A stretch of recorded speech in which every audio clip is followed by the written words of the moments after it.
the title of this sermon po ay The Righteous Shall Live by Faith.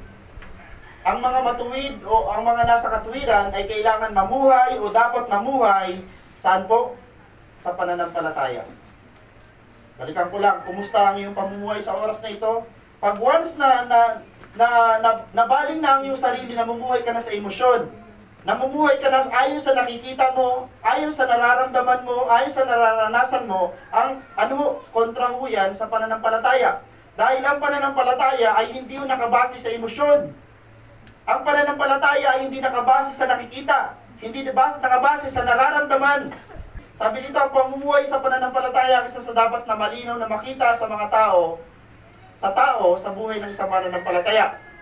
So kung walang-wala ka na, at bigat na bigat ka na, kahit gusto mong i-express yung iyong pagiging mahina, pagiging tao, physically, pero mananaig pa rin sa iyo yung spiritual na pamumuhay mo, hindi matibay ako, matatag ako, hindi dahil malakas ka, hindi dahil perfecto ka, hindi, kundi dahil perfecto ang Diyos na pinaniniwalaan mo. Kaya tibay-tibay natin. Ama, sabi dito ho, dahil ito ang magpapatunay kung siya ba ay totoong mananampalataya na. The moment na nagpakita tayo ng kahinaan, the moment na nagpakita tayo ng taliwas sa ating pinaniniwalaan, then confirmation yun na hindi talaga tayo mananampalataya. Ano tayo, mga doubter? Hindi tayo mga believers. Sasagutin po natin sa araw na to, how the righteous shall live by faith. Tuloy po natin. Sabi dito, living by faith means trusting God alone, sa kanyang power. Tandaan nyo, kung talagang nananampalataya at namumuhay ka sa pananampalataya, ito ang una, naniniwala ka sa kapangyarihan ng Diyos. Yung bagyo, wala tayong kontrol dyan. Naalala niyo yung Sunday? Sabi ko, habang nag-preach ako, hindi na halos marinig yung boses sa cellphone sa lakas ng hangin, sa lakas ng ulan, pero tinugon tayo ng Diyos. Amen po ba? Yung bagyo ho ay linusaw ng Diyos, hindi ng Sierra Madre. Alam niyo ho, sa Mutsari nakita natin mga post, salamat Sierra Madre, salamat sa Diyos. Sa totoo, ang kalikasan, ang dapat papurihan, yung lumikha ng kalikasan. Di ba? Balik natin ha. So naniwala tayo, Lord, itong bagyo na ito, kaya mo itong lusawin. Tinugon tayo ng Diyos. May mga tayo, may prayer tayo na yung bagyo hindi nalusaw. Pero naniwala pa rin tayo sa Diyos dahil ang kapangyarihan ng Diyos, siya may hawak, hindi tayo. Kung tugunin tayo ng Diyos, praise God. Pero tinugon tayo no Sunday. Living by faith means trusting God alone, sa kanyang kapangyarihan, sa kanyang provision. Okay, nabanggit ko sa inyo kanina, sa provision ng Diyos, lagi ko, encouragement ko sa mga nagtatrabaho, huwag lagi lang kayong maniwala sa trabaho nyo. Huwag lagi lang kayong umasa sa inyong mga hanap buhay, umasa pa rin kayo sa Diyos, dahil iba pa rin ang blessing paggaling sa Diyos. Unexpected. Pangatlo ho, naniniwala tayo sa pangako ng Diyos. Doon tayo magtatapos. So, living by faith po ay naniniwala tayo sa kapangyarihan ng Diyos, sa provision ng Diyos, at naniniwala tayo sa pangako ng Diyos. To live by faith means to trust and rely on a higher power. Yun ang faith. Pag meron ka pananampalataya, naniniwala ka sa mas mataas sa iyo ang katungkulan, mas mataas sa iyong kapangyarihan, and then ang lahat ng ito ay sa Diyos. Wala naman iba pang mas makapangyarihan pa sa Diyos. Kahit may boss ka, kahit may CEO, hindi po, mas ahead pa rin yung Diyos natin. Sabi dito ho, especially in difficult or confusing times. Ito yung panahon na pag mayroon tayong mga sobrang hirap, at parang nakakalitong problema, may mga pagsubok na parang nakakalito naman to. Doon daw papasok ang faith. Kung may mga nakakalito at may problema ka na hindi mo kayang i-handle, kapatid, ipasa Diyos natin. Ang tawag doon, faith. Ipasa Diyos natin. It involves living in a way that aligns with your belief, even when you cannot see or fully understand the outcome. Okay? Ito daw yung panahon mo na kailangan mo makita yung paniniwala mo doon sa mga bagay na hindi mo kaya i-handle at hindi mo alam kung ano ang mangyayari sa dulo. Panginoon, yung prayer ko, Lord, sa oras na ito, Lord, kayo na po ang bahala sa mga kamay ko, pinagkakatiwala ang lahat ng nangyayari sa aking buhay, then ang tawag dyan ng Biblia, pananampalataya. Yung outcome, hindi natin hawak. Although naniniwala tayo sa outcome, pero tandaan natin yung outcome, Diyos pa rin ho ang mag-decide sa dulo. Diba lagi, syempre pag nag-pray tayo ng pagpapala, outcome na gusto nating marinig, maranasan, ay makuha yung blessing. Minsan, iba ang ginagawa ni Lord. May challenge muna sa outcome, may challenge muna bago yung blessing. Okay, maganda yung perspective ng kapatid ko. Lord, may pagsubok kami, pero itong pagsubok na ito, may pagpapala itong, di ba? Ang ganda ng kaisipan.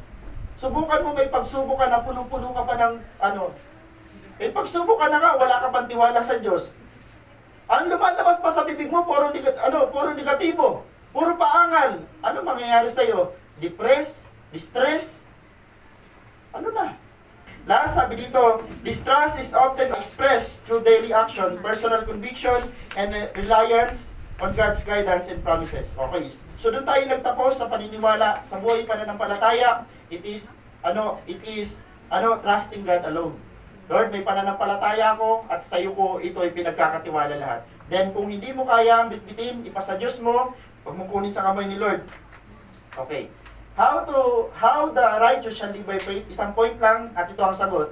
Sabi dito, by believing in the gospel. Yan ang sagot po, by believing in the gospel of Jesus Christ. Verse 16 to 17. Ano ba nakalagay dyan? Okay, Romans chapter 1, verse 16 to 17, sabi sa English Standard Version, sabi ni Paul, si Paul ang nagsasalita, for I am not ashamed of the gospel. So si Paul, sabi niya, hindi ako nahihiya sa mabuting balita. Bakit hindi kaya si Paul nahihiya sa mabuting balita? For it is the power of God for salvation to everyone who believes. To the Jew first, mamaya papaliwanag kung bakit sa Hudyo ang una, and also to the Greek. For in the righteousness of God, God is revealed from faith to faith, as it is written, the righteous shall live by faith. Okay, isa-isahin po natin yan. Yan po ay quoted po sa Habakuk. Tingnan nyo nga, galing sa Bagong Tipan, binasa natin sa Bagong Tipan sa Roma, kasi pero yan, originated po yan sa aklat ng Habakuk, ang ito ang sinasabi. Ang mensahe, okay, sabi ni Habakuk, isa po yung propeta, ang hambog ay mabibigo sa kanyang pagmamataas, ngunit ang matuwid ay mabubuhay sa pamagitan ng kanyang pananampalataya. The righteous shall live by faith. Yan po ang mismong salita na yan. At yan kinuha yung 3 verse sa Bagong Tipan, Roma, Galatia, at sa Hebrew. Lahat po yun ay quoted dito sa verse na ito. So, pag tinignan mo ang context ng Habakuk, yan po, ang kalaban nila dyan at that time ay Babylonian. At ang Babylonia, dahil wala silang Diyos, wala silang tinuturing na Diyos na mas makapangyarihan kaysa kanilang hari. At sa Diyos-Diyosa nila, sabi ng mga Babylonian, hindi kayo mananalo sa amin sapagkat walang Diyos na pwedeng tumalo sa aming hari. Pero pinatunayan ni Habakuk, mali kayo. Kaming mga mananampalataya ni Yahweh ang mananalo dahil sabi niya dyan, kami ang mabubuhay kasi nananampalataya kami sa Diyos. The righteous shall live by faith. Sino nagsasabi? Si Habakuk. So quoted po yan ni Paul pagdating sa Roma. Balikan ko lang yung verse natin. Kinuha lang ni Pablo yan. At nung in-explain ni Pablo yan kung paano dapat mamuhay, sabi ni Pablo, isa lang ang paraan para mamuhay sa pananampalataya sa pamagitan ng pagtitiwala sa mabuting balita ni Kristo. Tandaan nyo, huwag natin kakalimutan, nabubuhay na lang tayo sa pananampalataya dahil naniwala tayo sa finished work ni Jesus. Okay? Ang gospel po, pinaliwanag ko na yun sa inyo po ng paulit-ulit, ang gospel po ay nangangahulugan sa tinapos na gawain ni Jesus Christ. Ito po ang pangalawang tanong na sasagutin natin. Why do we need to believe in the gospel? Okay. May 3 reason kung bakit kailangan natin paniwalaan ho ang mabuting balita ni Jesus Christ. Una, sabi dito, because it is the power of God for salvation. So kailangan maniwala ng mga tao sa mabuting balita ni Jesucristo sapagkat ito lang ang paraan para maligtas ang isang tao.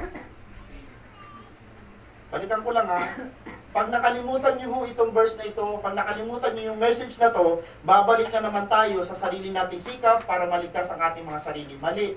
Hindi kailanman ng tao kayang iligtas ang kanyang sarili, malibang maniwala siya sa tinapos na gawain ni Jesus. So ang gospel po, composed po yan, babalikan ko na naman ho, ng pagkasilang ni Jesus. Nung sinilang si Lord, yan yung gospel, ang kabuuan ng gospel, naghirap siya, namatay siya, nabuhay siya magmuli, pumunta sa langit, at babalik siya muli. Which is yun ang kabuuan, at ang pinakamagandang balita sa balita ni Jesus Christ, tinapos niya na yung bagay na dapat gagawin pa natin. So kailangan natin paniwalaan by faith. Sabi dito, salvation is a gift of God that is received through faith in Jesus Christ, not through human works. Goodness. Okay? Hindi ho ito sa pamagitan ng mabuting paggawa ng tao, hindi ho ito sa kabaitan o kabutihan natin, hindi po yun. Kung bakit tayo naging mabuting tao, kung bakit tayo naging mabait sa ating kapwa, hindi dahil ho para iligtas natin ang ating sarili, kundi dahil ligtas na tayo. Amen. Ang tunay daw po ng mga niligtas ng Diyos, mga mabubuting tao na.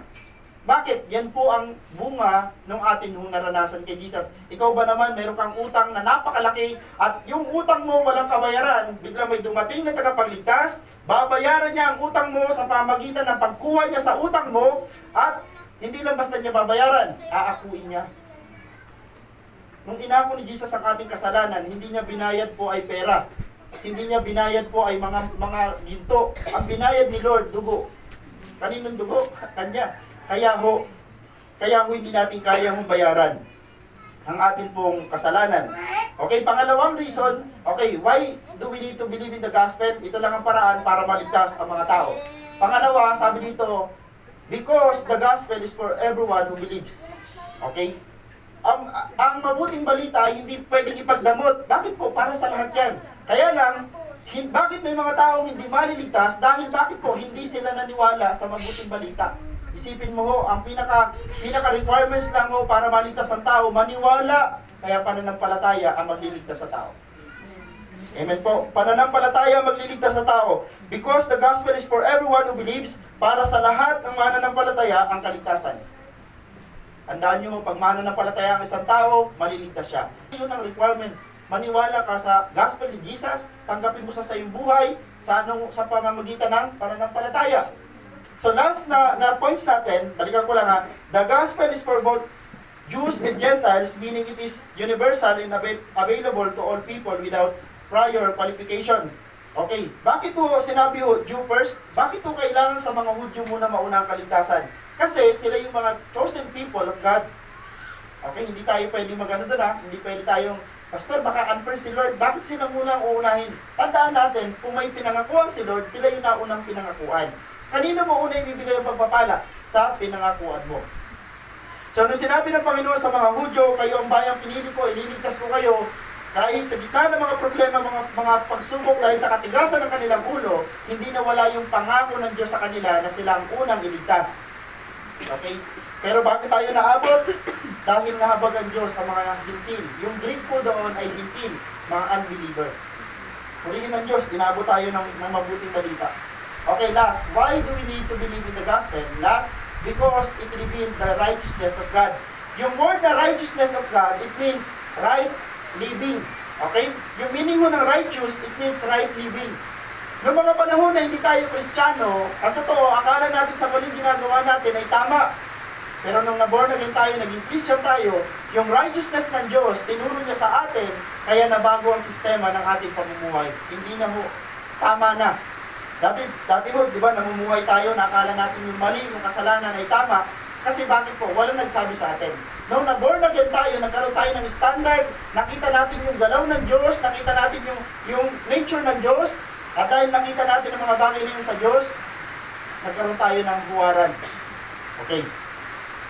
The gospel, sabi dito, reveals how person can be made right with God. So ang righteousness ho, ito yung nagpakita kung gaano karumi ang tao sa harapan ng Diyos at nagpakita kung paano malilinis ang tao sa harapan ng Diyos. Dalawa. Okay, dahil sa gospel, nung nakita natin, nung nabuhay si Jesus Christ sa sanlibutan, siya yung gospel, nakita natin si Jesus Christ, ay ito pala yung larawan ng katwiran. Okay? Pero nakita natin, mula dun sa pagiging righteous ni Jesus, nakita natin kung gaano karumi naman yung kabaliktaran niya. Sino yung kabaliktaran ni Jesus Christ? Yung mga tao na hindi naniniwala sa Kanya. Mga unbeliever. So ang tamang pamumuhay na pinakita ni Jesus Christ, dahil yun ang larawan ng Kanyang Ama sa langit, yun naging standard natin. Pinakita ng Diyos, ito yung pamumuhay sa langit. Bumaba siya sa lupa, isipin mo, galing sa langit, yun ang pamumuhay sa langit. Itinuro niya ang pamumuhay dito sa lupa. Sa paanong paraan? Sa pamagitan ng pagsunod sa Kanyang Ama. Ang simbahan natin mo ay nagtuturo sa pagsunod sa Diyos. Hindi lang tayo basta nananampalataya, which is yun ang una, kaya tayo susunod. Tandaan nyo, sa pamagitan ng pananampalataya, kaya tayo sumusunod sa Diyos. Hindi ka kailanman susunod sa Diyos kung hindi ka naniniwalang may Diyos. Amen. Sabi sa Bible, si Abraham ay sumunod sa Diyos dahil naniwala sa Diyos. So tinuturo sa simbahan kung magbibigay ka, samahan mo ng saya. Samahan mo ng pananampalataya. Tandaan natin na yung pagbigay nyo sa simbahan, hindi kayo dapat magbigay dahil parang ang dating ay para tumubo. Pastor, magbibigay ako sa simbahan para tumubo ako. Mali. Pastor, magbibigay ako ng tithes ko para lalo ako managana. Mali. Kaya mo ibalik mo mga bagay na yan at kaya mo Diyos ang mag-bless sa'yo.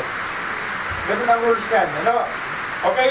The gospel reveals how person can be made right with God, which is righteousness that comes through faith. So ang pananampalataya ang nagdulot sa atin ng katwiran. So yung katabi mo, yung bawat isa, itong nasa harapan, tayo ho ay righteous na, hindi sa harapan ng mga tao, kundi sa harapan ng Diyos natin. Bakit po? Dahil sa gospel. Dahil sa mabuting balita ni Jesus Christ. So kung isa tayo mga Kristiyano, tas bigat na bigat pa rin tayo, sa panahon tayo nagkakasala, pakiwari natin ang layo natin sa Diyos, mali yung gospel na nakuha ninyo. Ang gospel po ay hindi tayo tuturuan na magkasala, pero the moment na nagkasala tayo, hindi tayo tuturuan na lumayo sa Diyos. Bagkus pag nagkasala tayo, lalo pa tayo lalapit sa Diyos. Bakit? Paalala yun ng Panginoon, anak, hanggat nandiyan ka sa mundo, hindi mawawala ang kasalanan. At hindi ka pwedeng hindi na magkasala. Bakit po? Balikan ko lang ha, tayo'y tao na nanirahan sa fallen world. Makasalanan itong mundong ito. Balikan ko lang ha, bakit kailangan ho na maniwala tayo sa mabuting balita ni Jesus? Dahil kapag nalimutan na naman natin ang gospel na ginawa ni Jesus, gagawa na naman tayo ng ating mga sariling gospel. Ano ibig sabihin nun? Okay, pag nalimutan mo ang ginawa ni Lord sa krus, at umiwalay ka sa krus ni Jesus Christ, which is yun yung gospel, babalik na naman tayo sa tradition na way ng pagiging matuwid. Ano ang pagiging matuwid sa tradisyon? Kailangan natin magbait-baitan. Kailangan natin lumuhod mula dito papunta sa altar para tayo magmukhang mabait. Tradition po yun. Kailangan natin humalik doon sa mga banal, kasi yun ang tradition. Babalik na naman tayo. Bakit po? Nalimutan natin yung gospel. Okay? Huwag na sana ho tayo malimot sa gospel. Dahil the moment na nalimot na naman tayo na naman ang gagawa ng sarili nating mabuting balita. Mali na yun.